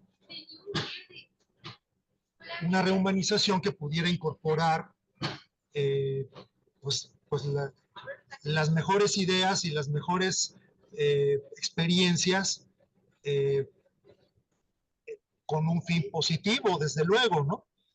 Yo pensaría que no es equivocada la idea marxista de decir que el proletariado podía encabezar en aquella época el movimiento, tomar un movimiento social, tomar los medios de producción y hacer una redistribución de la riqueza. Pienso que más que esa clase social requiera de un ideal, el ideal de rehumanizar a la sociedad lo requiere a ellos. Y me explico. Creo que es importante que el llamado que hace la autora desde el ámbito académico, porque ella sostiene un debate, una discusión, hay una parte donde ella plantea que la izquierda hoy en día, Nazarena, la izquierda política ha insistido en regresar a la acción política concreta y al antagonismo violento, más que insistir en la teoría, y ha contribuido a volver obsoletos las teorías filosóficas postestructuralistas. Pienso que ese debate que ella encabeza aquí o trata de plantear, poner esta idea sobre la mesa de debates, tiene mucho que ver con la posibilidad de hacer nueva teoría desde la izquierda o desde el poshumanismo o desde la postura que se quiera, con la finalidad de lograr esa rehumanización. Y creo que eso se puede lograr nuevamente con aquel ideal marxista, saliendo la intelectualidad, la academia, el activismo, también hacer una reeducación e ir a buscar a esa clase social que hoy en día pues, está votando por la derecha en algunos espacios, en algunas regiones del mundo, ¿no? O sea, hoy en día el voto de Donald Trump son los trabajadores de la industria en Estados Unidos, y esto es porque no han cobrado conciencia, quiero decirlo con todo respeto, pero creo que es necesario siempre cobrar una conciencia de clase, una conciencia de quienes tienen los medios de producción.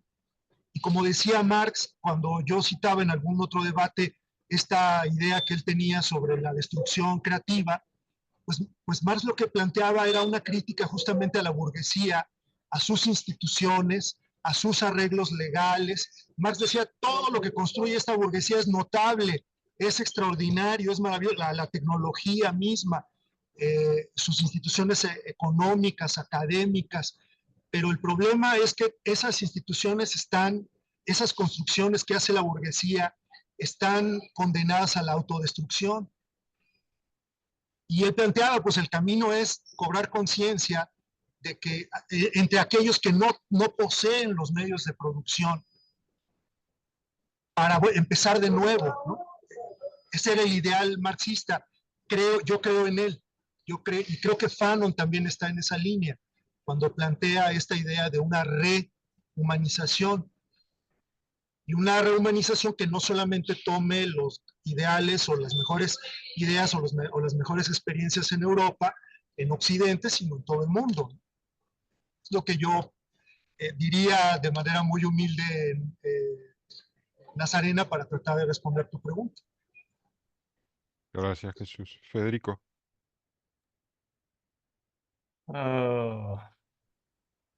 Perdón, acá estoy. Una cosita que me gustaría un poquito clarificar o que me explicaran de lo que es el humanismo y el poshumanismo. Me he dado cuenta que en el debate hay veces hemos enfocado el humanismo como a una idea que todos tenemos, obviamente, pero el poshumanismo nace es básicamente de darse cuenta que ese humanismo es una idea fallida, que es una idea que realmente nunca se cumplió. O sea, que efectivamente el hombre es, que de por sí es el centro, que es el hombre racional, el hombre que cree en la ciencia, ha cometido todas esas barbaridades, ¿cierto? Y como estaba diciendo a Nazarena, es una cuestión también de eurocentrismo, porque todas esas ideas nacen en Europa. Básicamente los europeos hacen, pero tratan mal a las colonias. O sea, no son, para ellos, el humanismo es algo que es intrínseco, pero cuando se habla hacia afuera no se ve. Entonces, realmente, el asunto del poshumanismo, para mí, es básicamente los filósofos dándose cuenta que la idea del humanismo, aunque suene muy bella, no funciona. Así lo entiendo yo. Y en estos momentos se plantean, esta es la situación. El ser poshumano es el que se comporta de esta manera. No es que están tratando de llevar de un humanismo a un poshumanismo, no, están tratando de explicar lo que está sucediendo. Y me parece que esto es bastante importante porque cuando entramos en el diálogo del debate, eh, yo estoy de acuerdo con mucho lo que se ha dicho. La idea del humanismo es una idea muy bella, de por sí es una idea bastante interesante, en donde todos somos iguales, pero la verdad es que en la práctica eso no se ha cumplido. Y por eso se ve al poshumanismo como la realidad que se está presentando y donde se estudia realmente cuál es el ser actual. Eso es como yo lo veo. Puedo estar completamente erróneo, pero si alguien me puede clarificar sería importante. Pero realmente el concepto del humanismo es muy bello, pero no funciona hoy en día en la sociedad. Por eso vemos toda esa cantidad de movimientos de ultraderecha, de deshumanización, como en los gobiernos hoy en día de extrema derecha deshumanizan a los inmigrantes, como vemos como las grandes potencias atacan, destruyen pueblos, poblaciones y nadie puede decir nada. Em, es una deshumanización total. Entonces, ahí estaba la pregunta original que yo había hecho. Lo que existe hoy, lo que está pasando con la ultraderecha, es una respuesta a eso que estábamos llamando poshumanismo woke, porque hoy en día la ultraderecha lo único que hace es hablar del wokismo, ¿cierto? Son los que tienen el emblema de la libertad, porque esa es una de las grandes ideas del humanismo, la libertad, pero no la igualdad, porque no somos iguales.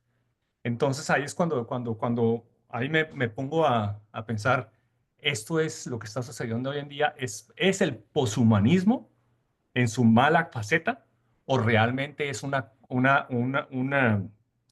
respuesta al poshumanismo que hemos visto en los últimos 15, 20 años? Ya, eso es todo. Gracias. Gracias, Federico. Coyo. Gracias. A mí particularmente esta pregunta sobre si es posible tener un ideal humanista que incluya a todos, creería que, bueno, es posible tener un ideal, claro que es posible. La pregunta es si es posible lograrlo, ¿no es cierto? No solamente tenerlo o pensarlo. Yo creo que desde que, y lo hemos discutido cuando hemos leído De animales a dioses, ¿no? De Harari. No, nosotros, la tribu, somos la tribu por contraposición a quienes no son la tribu. Entonces, ¿es posible que tener una idea que incluya todo? A mí me parece que no, porque justamente nos diferenciamos por las otredades que vemos fuera de nuestro grupo común. Y cuando nosotros, por ejemplo, en este debate o el libro del marxismo en Europa y el eurocentrismo, tal vez por ser muy millennial, cada vez que hablamos de marxismo, para mí pierde sentido el diálogo porque quedó en una idea que no se aplicó, fue fracasada. Miren, ahora que estoy en Varsovia, estuve haciendo un tour con un polaco y nos explicaba que desde que el país dejó el socialismo de lado, viene teniendo hasta hoy 32 años de crecimiento ininterrumpido. Estas ideas que del socialismo, del marxismo, que terminan básicamente siendo pruebas que probaron, bueno, lo mostró Alemania, ¿no es cierto? Ideas infructíferas y hoy en día todavía las traemos, me parece que confunden un poco y hacen que el debate pierda mucho sentido porque, de nuevo, debatimos algo que no terminó prosperando en ningún lugar y que además no era de por sí una idea humanista tampoco, porque digamos, lo explica Orwell en La rebelión en la granja, ¿no? Digamos, todos somos iguales hasta que dejamos de serlo. Entonces, como de nuevo, me cuesta muchísimo, y de nuevo tiene que ver por la formación tal vez y por cómo cómo crecí. Me parece una idea total, es como hablar de izquierdas y derechas, es unos conceptos que son rarísimos hoy en el 2025 estar hablando de izquierdas y derechas con conceptos de la revolución industrial cuando el mundo cambió totalmente y me parece que no contribuyen a nada. Y lo último que quiero decir con respecto al eurocentrismo, me parece que el eurocentrismo es una característica que hemos generado los que no hemos nacido en Europa. Yo que me formé toda mi vida en Argentina, en escuela primaria, secundaria, la educación es netamente europea. Uno aprende más de la geografía de Europa, la historia de Europa, que lo que aprende de América. Yo sé muchos más ríos de Europa que de los que sé de Argentina. Y eso tiene que ver por dónde estaba o dónde las culturas han puesto el foco direccional hacia la educación. Entonces, yo no sé si los europeos, y acá hay muchos europeos, lo pueden decir ustedes, generaron el eurocentrismo o hemos desde la periferia, desde la marginalidad, digamos, tratando de ir hacia donde nosotros creíamos que había que ir, y porque fuimos colonias de donde creíamos que había que ir, hemos generado este concepto de eurocentrismo, que es algo que lo que charlamos nosotros, pero que bueno, que por lo menos mis compañeros europeos, alemanes, no se los escucha hablar de esto. Eso nomás, gracias. Gracias, Coyo. Nati. Bien, cuánto debate. Me encanta. A ver, quiero hacer algunas aclaraciones. Creo que lo dijo Federico, esto del poshumanismo y el poshumanismo es, como decía al principio, es como dos cuestiones a la vez. Por un lado es un intento de explicar nuestra actual condición humana, o sea, el estado de situación, es como, piénsenlo como una situación descriptiva, como hacía el posmodernismo. A ver, uno puede inscribir o no a las ideas posmodernas, pero en la posmodernidad digamos que vivimos todos, ¿se entiende? Ahora podríamos decir en el poshumanismo, no importa, pero digo, la condición posmoderna, este libro de Lyotard era un defensor férreo de la posmodernidad, pero no solamente porque tenía mucha fe en este descentramiento de los grandes relatos y todo, sino también un poco lo que hace es decir, bueno, vivimos en este mundo ahora. El poshumanismo sería un poco esa pretensión, por un lado, ¿no? Tiene ese aspecto de decir, nuestro mundo cambió, nuestra condición es posthumana. ¿Por qué es poshumana? Porque tenemos nuevas formas de relacionarnos con esas otredades, sean otredades, otras humanidades, sean otras especies, sea el medio ambiente, sean las tecnologías, digamos. Eso es como el aspecto descriptivo de la cuestión, ¿no? De lo que el poshumanismo intenta decir, este es el estado actual de la situación, sin hacer prima facie una valoración moral, digamos, ¿no? Si es positiva o negativa, sino es como decir, esta es la cuestión actual, la forma en que tenemos de relacionarnos. Y además, la forma en que estas nuevas modalidades de relacionarnos con todo lo que existe produce nuevas subjetividades. ¿Cómo son esas nuevas subjetividades? Es decir, nuestras subjetividades están totalmente, ya ni siquiera podríamos decir como hace, qué sé yo, 100 años, 50 años, no hacemos un uso mecánico de las tecnologías, por ejemplo. Las tecnologías producen nuestras subjetividades de una manera mucho más, o sea, están metidas dentro de nuestra subjetividad, ¿no? Obviamente, el smartphone es como la prueba más cabal, digamos, ¿no? Todo lo que pensamos cuando decimos me quedé sin batería y estamos en realidad diciendo yo me quedé sin batería, no, el teléfono se quedó sin batería, no es que yo no me quedo sin batería, yo soy una persona, digamos, no me tienen que enchufar. Todo ese tipo de cosas es cómo se moldean nuestras subjetividades a partir de la penetración de las tecnologías ya a un nivel que borra todo tipo de frontera o que pareciera borrar en algunos aspectos las fronteras, ¿no? Antes, qué sé yo, Platón hablaba de la caverna para referir a este mundo ficticio y de engaño en el que estamos metidos todos, y cuando uno de ellos logra salir y ve la realidad, bueno, se encuentra con otro, se produce como hoy esa caverna podríamos decir que es el algoritmo, como este encerramiento que nos genera este sesgo de confirmación permanente, además, que nos dice qué consumir y nos sesga nuestra perspectiva de las cosas. Bueno, sería como todas estas cuestiones, y se pueden nombrar muchísimas más. Produce subjetividades diferentes a las de hace 20, 30, 50, 100 años, y además es una forma de relacionarnos diferentes con el entorno. Eso sería como el aspecto descriptivo.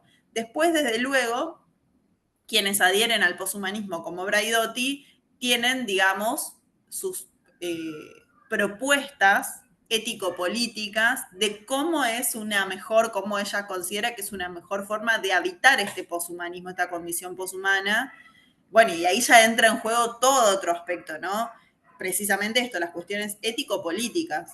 Bueno, si hasta acá describimos, hasta acá entonces tenemos que empezar a decir qué está bien y qué está mal de este poshumanismo, qué es lo deseable, qué es lo no deseable, hacia qué tenemos que apuntar y qué políticas tenemos que construir, digamos, ¿no? Y ahí ya se abre todo este otro campo en el cual uno puede decir estoy de acuerdo, no estoy de acuerdo, lo que sea. Que ella también lo trata, de hecho, en este libro, en el capítulo 3 y bueno, y en otros también. Eso por un lado, como para dejar en claro esa cuestión. No necesariamente cuando decimos lo poshumano estamos hablando de primera, de una, no necesariamente estamos haciendo una valoración moral, digamos. La valoración moral está, la valoración ética está y política, pero es otro aspecto. Porque sea otro aspecto no quiere decir que sea menos importante. Para mí, de hecho, es fundamental la propuesta ético-política, digamos, en cualquier corriente filosófica, para mí es fundamental. Y después, también otra cuestión como aclaratoria, estoy de acuerdo, Fabián, nosotros aprendemos, yo soy docente, el esfuerzo que uno tiene que hacer a veces para los chicos en una escuela de Argentina, enseñarle, o sea, los chicos saben quién fue, me pasó de dar esta clase concretamente en una suplencia que tuve que hacer, quién era, mira, ya ni yo me acuerdo, creo que era Eduardo III, ya, ni yo me lo acuerdo. Entonces estábamos analizando un cuento, etcétera, y de pronto estábamos metidos como en el mundo europeo, y los chicos estaban estudiando un montón de cuestiones literarias del mundo europeo, y no sabían ni siquiera quiénes eran. No es que no sabían, hay un silenciamiento, ¿no? Porque además esta escuela donde estaba dando clases es una escuela de barrio humilde, que tenía una inserción en un barrio Qom, que es una de las comunidades originarias, entonces había muchas raíces Qom. Ni siquiera ellos sabían de sus raíces, pero sí sabían quién era Eduardo III, y bueno, y lo estudiaban y además hacían todo un trabajo literario. Esas cosas pasan mucho en nuestros países, entonces cuando nosotros utilizamos la categoría de eurocentrismo nos estamos refiriendo a una cosa muy específica. No estamos hablando de Europa. No estamos hablando de Europa ni como ubicación geográfica, ni mucho menos como los europeos, digamos. No es una crítica a los europeos, sino el eurocentrismo como una ideologización de una condición que no es universal, que no es natural, pero que se impone por la fuerza a otros latitudes del mundo, digamos. Y la escuela es un ejemplo más claro que ese, creo que no hay, porque en la escuela eso, nosotros aprendemos historia europea, aprendemos un montón de cosas de Europa y aprendemos bastante menos de lo que sucedió acá. Por ejemplo, bueno, las comunidades originarias están directamente silenciadas y anuladas de los planes de estudio en la mayoría. Cuando se ponen es porque se hacen esfuerzos grandes de los docentes para meterlos, pero bueno. Eso como cuestión de aclaración y que me parece importante, y después el debate con el marxismo, yo creo que es un debate muy válido, primero porque las democracias liberales hoy están demostrando también todas sus fallas, más, menos, peor, mejor que las de los países socialistas, digamos. El capitalismo también, digamos, las fallas de los sistemas y la deshumanización, y podemos decir un montón de cosas. Bueno, si me preguntan a mí, yo creo que hay que inventar el mundo de nuevo, básicamente, porque hasta ahora nos falló prácticamente todo, salvo, o sea, hay experiencias en cada uno de estos sistemas, en el socialismo, en las democracias liberales, que pueden ser rescatados y que son muy virtuosos, por lo menos para mí, pero desde luego que ni una cosa ni la otra hasta ahora nos ha funcionado demasiado bien. Y además, en el capítulo siguiente, o sea, todo este debate, digamos, con los humanismos, sean marxistas, feministas, es importante porque son estas primeras críticas, estos primeros lugares desde los cuales se empieza a hacer mella del concepto del humanismo, entendido en el sentido renacentista y moderno de lo que es el humanismo. El capítulo 2, no tenemos tanto tiempo, pero hay algunas cosas que me gustaría por ahí explicar, porque entiendo que el texto es difícil, y para mí una de las cuestiones más interesantes del capítulo 2 es el concepto de materia del poshumanismo. En este capítulo, ¿por qué digo de materia? Porque el poshumanismo efectivamente es lo que busca, entre otras cosas, superando este ideal de humanismo. Nosotros veníamos de la posmodernidad y los postestructuralistas y el siglo XX, digo, como teorías críticas además, ¿no? Que esto es importante señalarlo, porque hay un montón de otras teorías, pero que no son críticas del sistema, vamos a decir, de las democracias liberales o de los como sistemas políticos, digo, y del capitalismo en tanto sistema.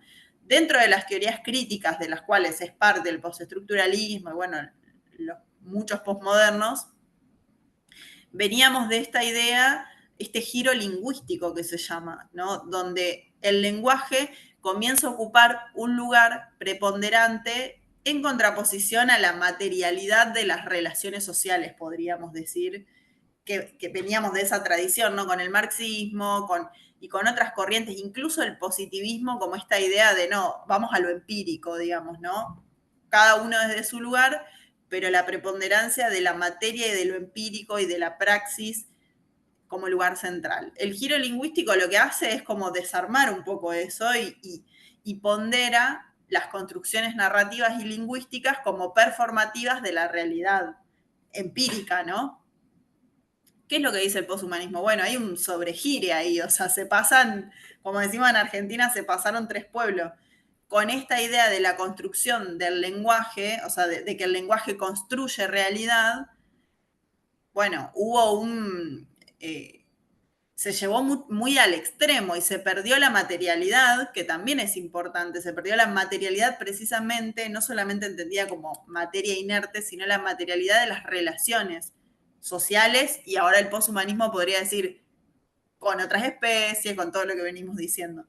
Esa materialidad se perdió en pos de entender lo importante que es el discurso, lo importante que es el lenguaje en nuestro mundo actual, donde el lenguaje, la imagen, lo simbólico tiene mucho peso, muchísimo más que podríamos decir en la época de, qué sé yo, los griegos, por ejemplo, ¿no? Porque estamos totalmente atravesados por la imagen y por el discurso. A tal punto que ya ni siquiera importa la verdad, digamos.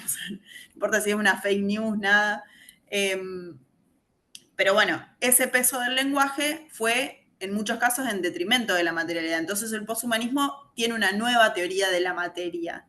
Intenta superar esta idea del materialismo marxista más clásico, proponer una nueva idea de materia para de alguna manera hacer lo que Haraway, que es la autora que vamos a ver en el otro encuentro, propone como nudo semiótico material, o sea, nudo en el que hay una carga simbólica y de significado, pero también está justamente anudado con la materia, no son dos ámbitos diferentes, siguiendo con esta idea de continuum naturaleza-cultura. Entonces, la teorización sobre la materia y el concepto de materia en el poshumanismo es fundamental. Ahí como que confluyen varias corrientes. En particular en el caso y hay muchísimo para decir, porque además los nuevos materialismos, los materialismos vitalistas, son todas corrientes muy novedosas que se están estudiando ahora. Como todo esto también, vuelvo a decir, está como en plena producción. Pero para Braidotti, o sea, la explicación o lo que expone acá en el capítulo 2 Braidotti, es esta idea de el vitalismo materialista. ¿Qué es lo que voy a tratar de explicar algo que es complejo, pero qué es cuáles son los afluentes de esta idea de materialismo vitalista o vitalismo materialista? Ella dice, hay dos cosas que constituyen mi idea, mi concepto de vitalismo materialista. Por un lado, esta idea de los avances tecnocientíficos que nos demuestran que la materia es autopoiética. ¿Qué es poiesis? Es producción, digamos, en griego. La materia es autopoiética. ¿Qué quiere decir esto? Que tiene agencia propia, es decir, esta idea del paradigma anterior que teníamos de que la materia era algo inerte, muerto, y por lo tanto la naturaleza también es algo dado, sin ningún tipo de capacidad. Bueno, la ciencia nos está demostrando cada vez más, dice ella, que esto no es así, que la materia es autogenerativa, autogestiva, digamos, ¿no? Y que es, por ende, autopoiética, que hay en la materia una capacidad de autoproducirse. Para investigar bien esta tesis tendríamos que adentrarnos en toda un cúmulo de lecturas y de estudios que nos exceden demasiado en este momento, que en algún momento de estos encuentros lo vamos a ver con el libro de Jean Benet más adelante, pero cómo es esta demostración de de la biogenética y de otros discursos científicos que prueban de alguna manera que la materia es autopoiética y que tiene capacidad de agenciarse de manera independiente, digamos, de la racionalidad humana. Eso por un lado. Y por eso el vitalismo. O sea, la materia está viva, digamos. O sea, la vida que hay en la materia no depende de... O sea, el concepto de vida se puede aplicar a la materia y a la naturaleza en general, no solamente a la vida humana. Eso por un lado. Y por otro lado, otro afluente de esta idea de materia es la herencia espinosista, el monismo espinosista, que para quienes por ahí no vienen de la filosofía y nunca tuvieron contacto con Spinoza, Spinoza es un filósofo del siglo, del 1600, sería siglo XVII. Yo con los números romanos, o sea, yo veo un número romano y no lo entiendo. ¿Por 17. qué? No sé. ¿Por qué? No sé, pero debe ser algo de la dislexia que hace que yo no entienda esos números. Ese siglo, el 1600, que es el de Spinoza. Spinoza fue el gran detractor de Descartes, ¿no? Mientras Descartes propone que el ser humano, el ego cogito de Descartes, es un compuesto, o sea, el ser humano es un compuesto de res cogitan y res extensa, o sea, de la res material, la cosa material y la cosa pensante. Bueno, Spinoza es el gran detractor de esa idea y su monismo, o sea, esta univocidad de lo que él plantea, se expresa mucho en su libro que se llama La ética demostrada según el orden geométrico, que es espectacular. Él dice que el libro arranca así: hay una única sustancia que tiene infinitos atributos que se expresan de infinitos modos.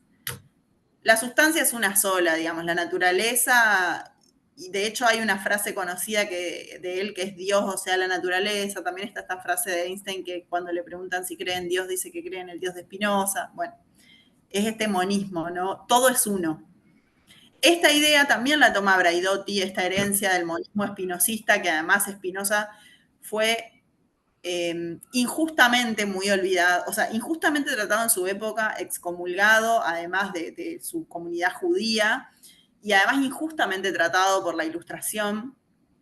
Es recuperado nuevamente en el siglo XX con mucho énfasis por autores que venían de la izquierda, del marxismo, de afluentes como más eso, ¿no? De woke, podríamos decir, de esas corrientes para intentar proponer formas novedosas de entender desde un lugar políticamente de izquierda, vamos a decir, porque no tenemos por ahora otro concepto mejor, salvar como los problemas que había traído la dialéctica marxista. Entonces, Spinoza tiene como un reverdecer en pleno siglo XX y bueno, ahí se le hace justicia a este pensador que es genial. Y el monismo espinosista plantea esto, ¿no? Hay una única cosa, la naturaleza es una, tiene infinitos atributos que se expresan de infinitos modos. Los seres humanos tenemos dos modos de expresión de la naturaleza, que es la materia y el pensamiento, digamos. En esto sí, igual a Descartes, pero el inicio es otro, por eso es monista y no es dualista como Descartes.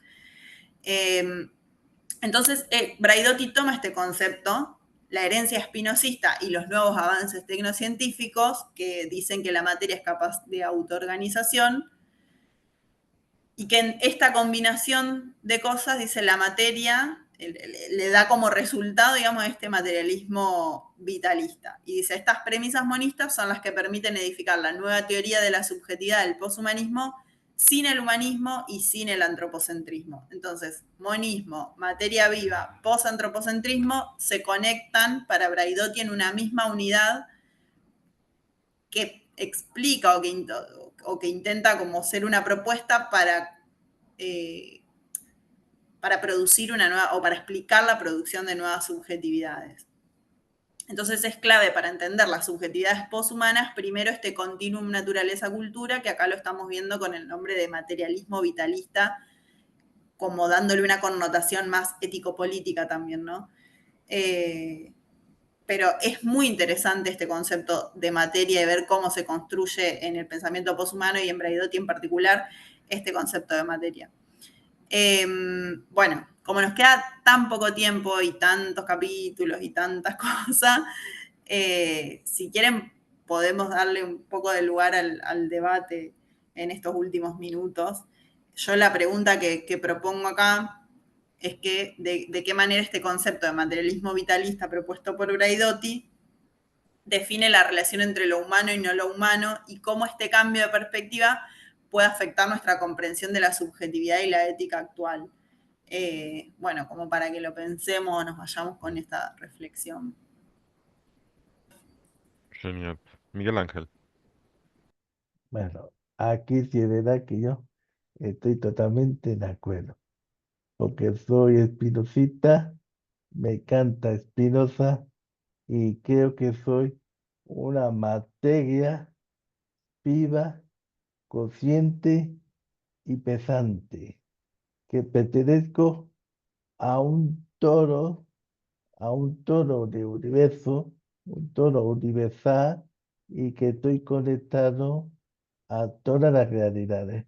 No soy como una especie solitaria que nace, sino que soy producto de una evolución cósmica que hemos llegado a una capacidad consciente de pensar y de interpretar lo que vemos.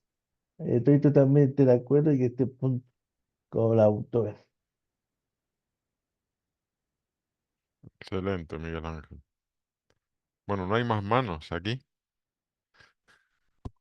Pues yo quería decir que recientemente tuvimos un debate súper interesante sobre el libro Orígenes, se llama El universo, la vida, los humanos, que es un libro escrito por tres científicos, y justamente el apartado de la vida, que está escrito por Carlos Briones, que es un químico, pero dedicado a la investigación de los orígenes de la vida, pues fue súper revelador de los últimos, del estado ¿Cómo se actual. llama? ¿Cómo se llama, Jorge? ¿Puedes Él se- repetir?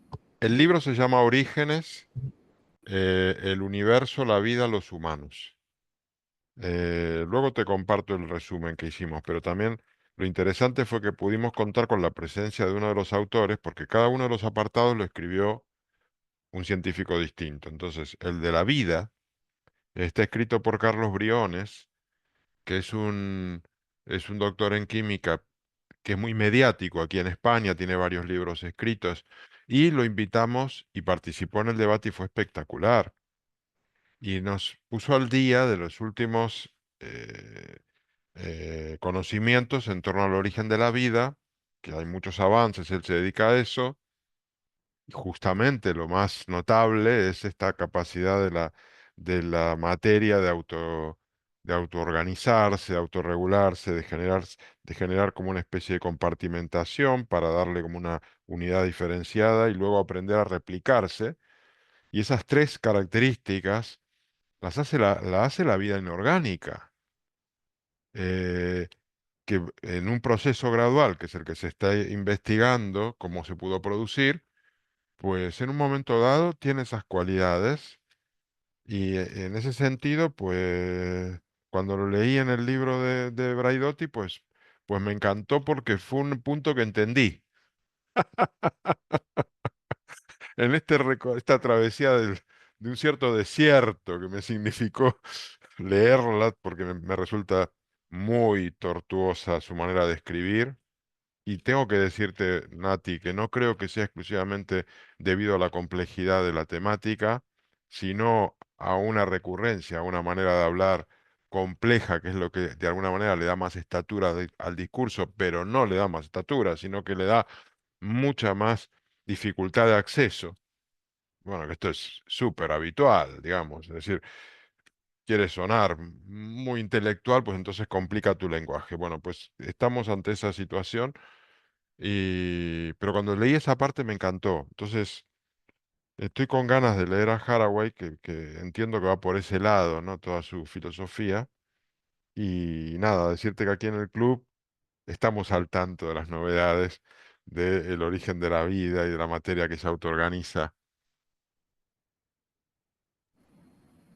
Buenísimo. Bueno, no, a ese me lo anoté para al científico este porque me interesa, porque justamente estoy haciendo un trabajo sobre esta idea de materia y demás para un congreso. Ah, genial.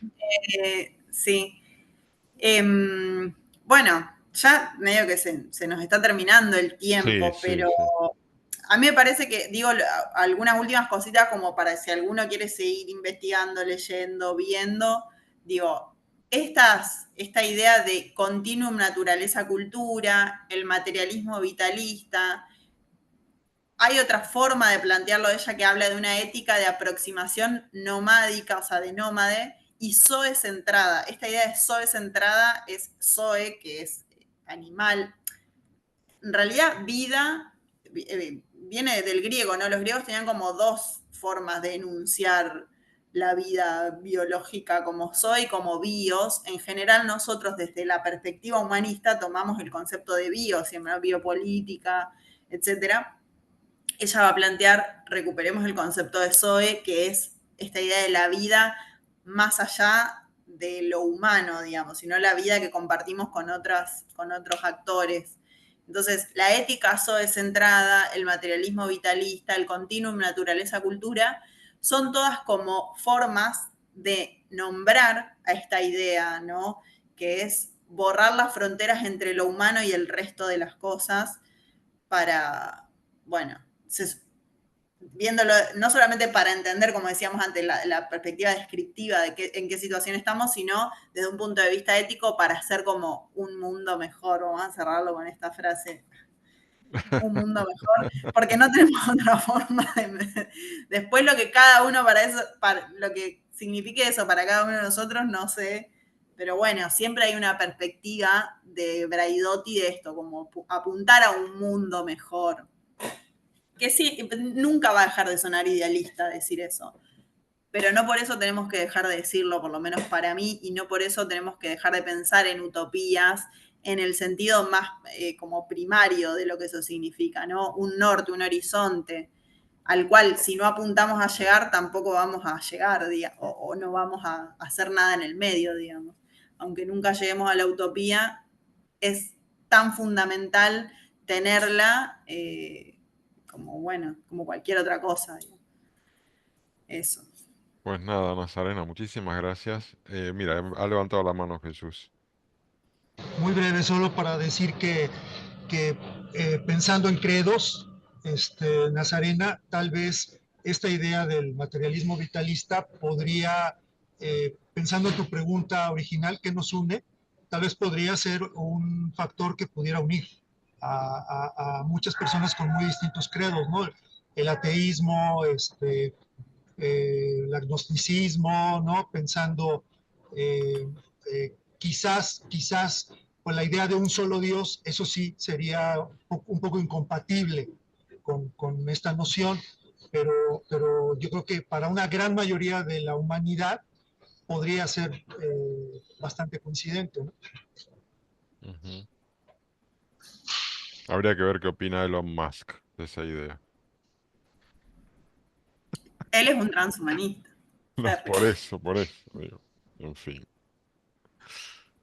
Oye, pues hemos llegado al límite, pues muchísimas gracias, Nazarena. A mí me ha encantado la sesión porque ha sido muy didáctica, ha sido un Sí, muchas buenísimo gracias. complemento al libro.